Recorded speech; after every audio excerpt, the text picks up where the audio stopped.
nosaltres, representants democràtics del poble de Catalunya, en el lliure exercici del dret d'autodeterminació i d'acord amb el mandat rebut de la ciutadania de Catalunya, constituïm la República Catalana com a estat independent i sobirà de dret democràtic i social.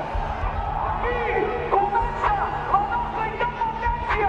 Aquí comença la nostra independència! Era un camino trazado, marcado, explicado, además explicado en sede parlamentaria, de forma muy transparente, muy clara. No fue ninguna conspiración para ninguna rebelión. Fueron todos actos parlamentarios, actos abiertos, transparentes, e invitamos a la gente de Cataluña a ejercer un derecho que tenemos, que es el derecho a la autodeterminación. Esta nación se ha alzado para decidirlo todo de una vez por todas y todos juntos. Nadie nos podrá parar. I think in Catalonia we clearly see an example of a form of nationalism that is fueled and reinforced by a very uncompromising and a very polarizing attitude of the central state.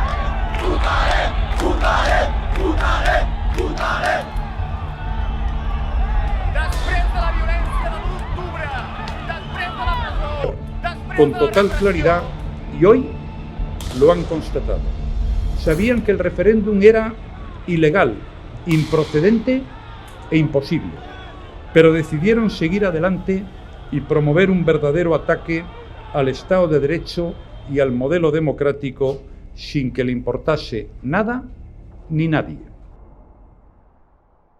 Los estados tienen miedo.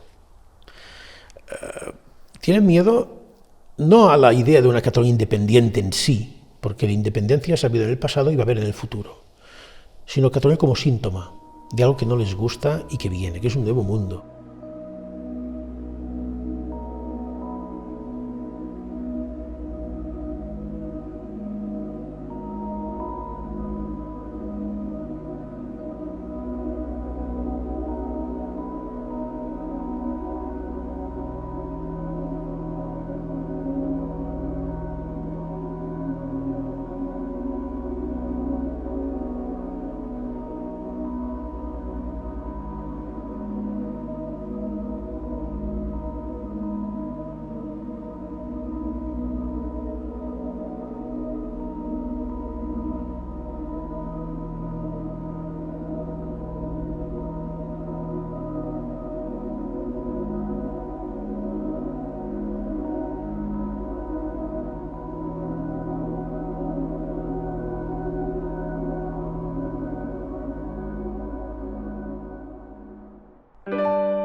I farm here in Perthshire, which is central Scotland, heart of Scotland, and we have a herd of pedigree Highland cattle. They're a native breed to Scotland, so it's nice to keep that tradition going, if you like, and you become more involved with them and more attached to them and part of them maybe.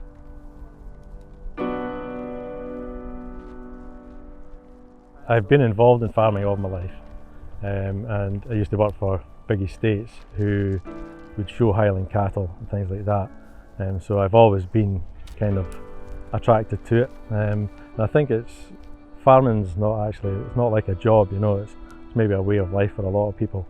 I'm sure if you spoke to everybody that's involved in farming, it's a different way of life, you know, and it doesn't really come down to making lots of money and things like that. It's satisfaction, working with the land and working with animals, you know, and there's a lot to come back from it. The weather dictates everything about farming. This year we had a really bad, long, hard winter, which was difficult to get through. So it's difficult to farm here. It is difficult, but I don't hear anybody complaining.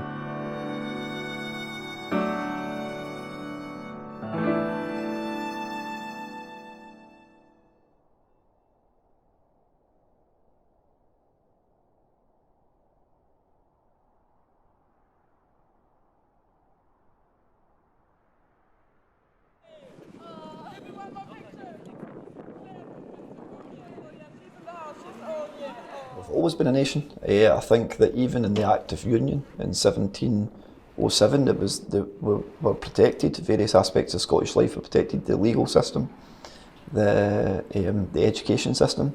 So even in the Act of Union, which there was a lot of misgivings about at the time, even within that Act, there was aspects of Scotland that were retained as totally independent to Westminster. Over the years, a lot of that kind of control went and just gradually became more and more centralised to London. But the people feeling that Scotland was their own country never shifted.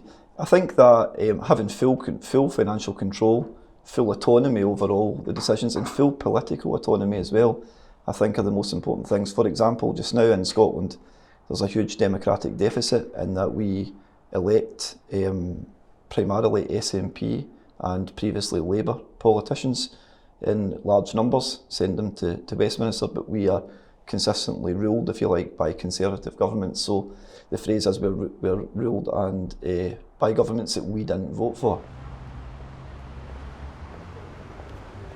I don't see the need for an independent Scotland. Scotland has a very clear identity. It's always had its own education system, it's got its own health system. We have a very strong and powerful devolved parliament. The cry for independence is an ideology. It's not something that would actually underpin benefits to the people of Scotland. Legal, education, health, parts of social security are all devolved. So that decision making for Scotland is made at Scottish level. But if you look at defence, the migration, these things, they're done for the UK as a whole. I mean, we're an island, and I think it's extremely important that those decisions are made for the island as a whole. If you start splitting some of those up, you're going to get very ineffective services at that level. What is going to happen to Scotland? In 5 years' time, would there be a vote on independence and suddenly we'd be currencyless, or you wouldn't have the ability to move goods in the same way? So that is a destabilising factor for this country, and not one that we in any shape or form support or encourage. Well, sub-state nationalism can, of course, lead to a form of instability. This is clearly what we have seen in Spain, where there is a strong conflict between the central Spanish government in Madrid and the regional government in Barcelona. At some points there was clearly even form of war between these governments, but strong nationalist movements in some regions in Europe can also be accommodated in a different way. The case of Scotland is of course a very different one.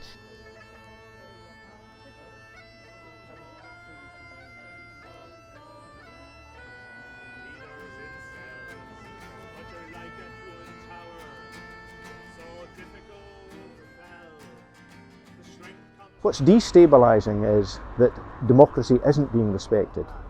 Democracy and dialogue can never harm anyone. It's a dearth of democracy and an unwillingness to engage in meaningful dialogue that creates problems.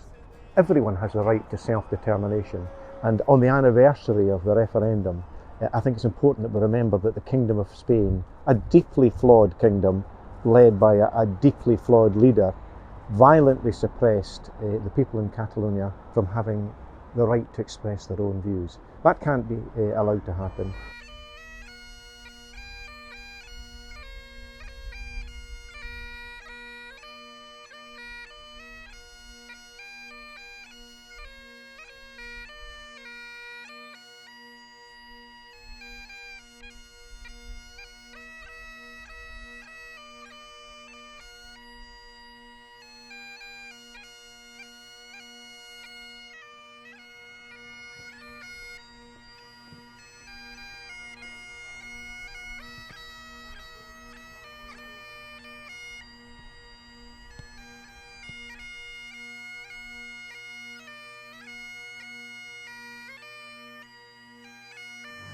Més que una metàfora entre nosaltres és que cada un juga el seu propi partit de futbol.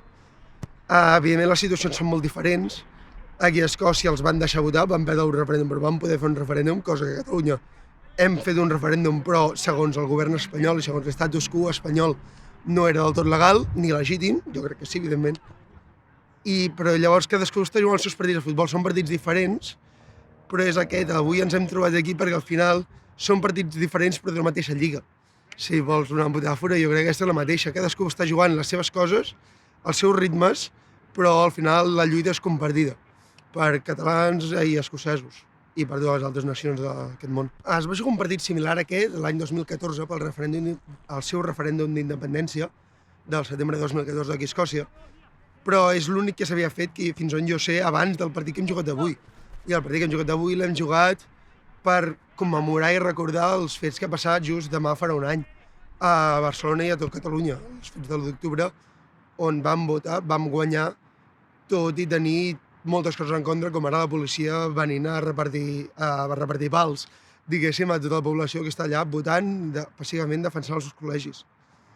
Crec, sincerament, que una Catalunya independent tindria més oportunitats de futur, no ja per mi, ni potser pels meus fills, sinó pels que vindran.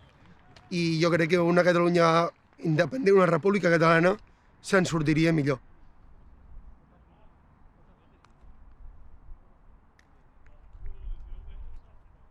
I feel very strongly for Catalonia for their own plight, but my main issue for myself would be for Scotland.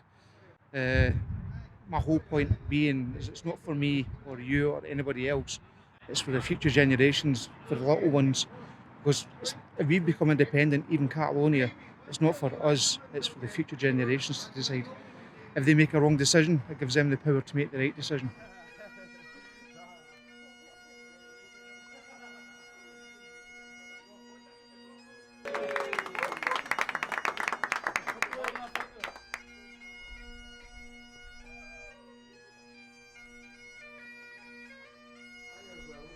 Gran Bretaña obviamente tiene la atención concentrada en sus periferias clásicas, lo que algunos llamaban la periferia celta, por simplificar, ¿no? Es decir, Irlanda del Norte, Gales, Escocia, mucho más desarrollada en Escocia, Irlanda del Norte, en parte gracias a la cooperación transfronteriza con Irlanda y el acuerdo entre católicos y protestantes hace 20 años, se ha desactivado mucho, digamos, y en el caso de Gales es una reivindicación política, pero mucho más importante la reivindicación cultural, ¿no?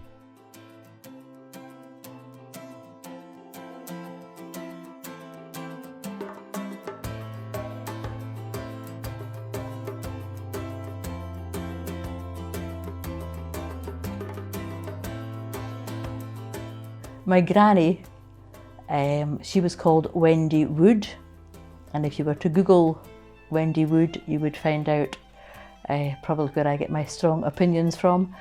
But she was the leader of the Scottish Patriots. All she fought for the whole time was to get a parliament in Scotland. But unfortunately she passed away before we got it. But she had very, very firm beliefs.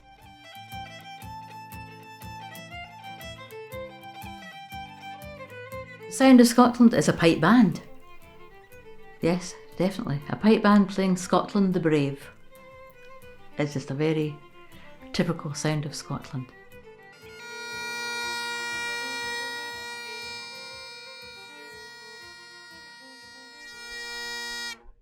My family could be a pipe band itself, yes. There's 11 members of my direct family in the same pipe band as I am in the Vale of Atholl. I've got 6 grandchildren, and Logan, he's a tenor drummer, he's the oldest one.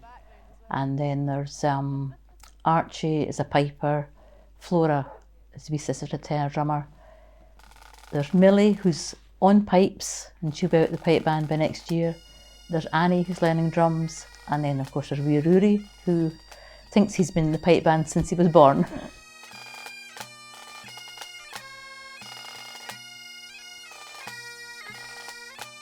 I think Scotland now is too full of people come up from the south to retire in Scotland, and I think there's too many English people now living in Scotland to ever get the right vote. The vote that us true Scots would want, yeah. I don't know what's going to happen in the future. They want to have a second referendum. I don't think that'll happen. I don't know. I really don't know.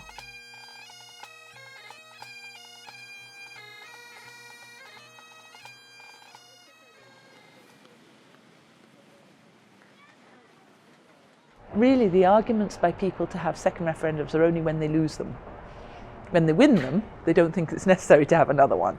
So my version is, you either believe in democracy or you don't. If you have a referendum, you abide by its outcome. It was a UK referendum for Brexit, we voted to leave. It was a Scottish referendum for independence, and we voted to stay in the Union. Job done. You can't keep going back.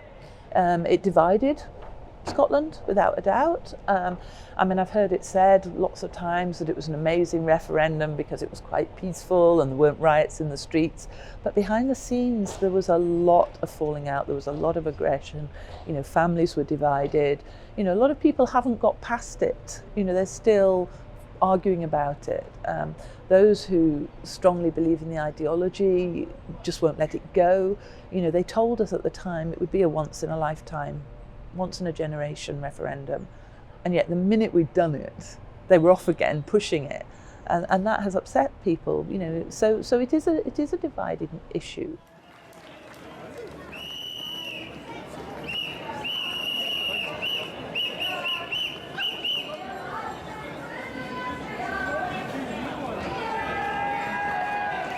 Is desire for independence on the increase in Scotland? Absolutely. It's at 45% currently, and I can only see it going up because the young folk want it.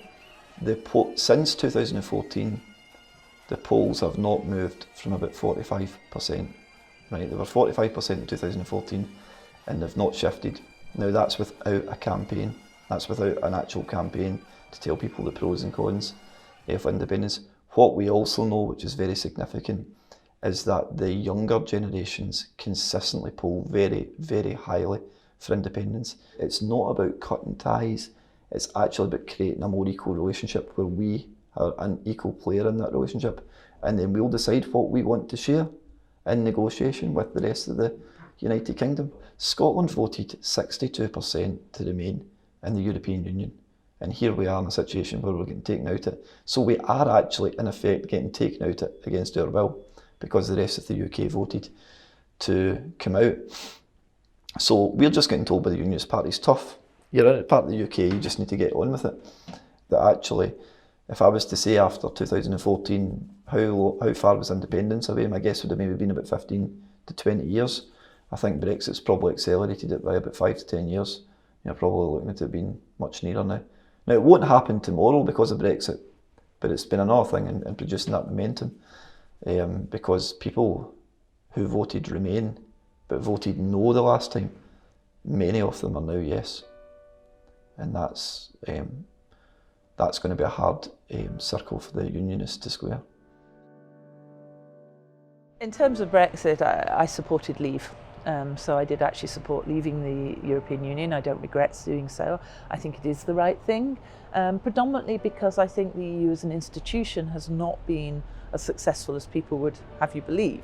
It's rather lost the reason we joined. We joined, it was sold as a common market, probably missold at the time, but we as a nation joined a common market. It's now much more driving towards a political union. I don't support that. I do believe in sovereignty. I think sovereignty is important. I think it gives countries their identity and their stability, and I think it's very important to maintain that. They look on us not as a country, they think we're just a wee area, a region. If everybody voted with their hearts, I'm sure that we would now be a separate country.